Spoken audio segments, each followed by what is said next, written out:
ինքը քո աշխատողն է։ Տերը դու ես վարձով տվե, եւ էդի քո սեփականությունն է, Իրանը չի։ Պլյուս դրան ոչ մի չինովնիկ, իսկ չինովնիկից ավելի սարսափելի բան չկա։ Ասեմ ձեզ, այդ օլիգարխները համատած այդ չինովնիկների նրանցից է կոռուպցիան գալիս դեպի օլիգարխները, ոչ թե հակառակը, թեկուզ երկուսն էլ փոխշահավետ համաձայնությամբ եւ չինովնիկը իրավունք չունի քո սեփականության հետ կապված որևիցե որոշում ընդունի։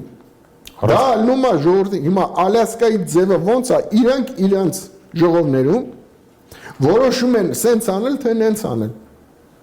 Եվ տեղ կառավարությունը, ամերիկյան պետությունը, Ալյասկայի government-ը, ընդ որում Ալյասկայի նահանգապետը նախկին այդ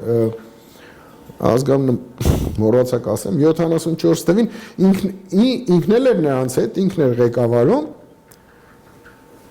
ու ինքը ահավոր մեծ հարվածներ Վաշինգտոնից էր ստանում, հասկանում ես, բայց քանի որ սա ոտի են կանել, խնդիր չեղավ, այդ հարցը իրանք լուծեցին այդ ձև։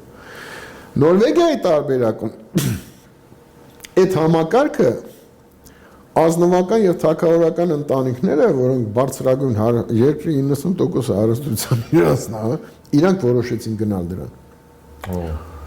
Հա։ Նույնը դու տեսնում ես կարճ ասած արաբական երկրներում թագավորը որոշեց, որ ամբողջ նավթի հասույթը պետք է պատկանի ժողովրդին եւ հավասարաչափ տանը նստած բանկային account-ի մեջ յուրաքանչյուր երեխա ծնված օրվանից ստանում այդ շահույթը։ Կողքի Պարսկաստանում վերցրեցին Ալյասկայի այդ օրինակը եւ արևմտյան բոլոր տնտեսագետ մասնագետներն ասում են Պարսկաստանի տարբերակը ամենակատարյալն է։ Եվ ստեղ 2008 թվականից այդ սեփականության իրավունքը Պարսկաստանում դրած ու աշխատում է։ Ամբողջ հասույթի 50% իրանք հասկացնում են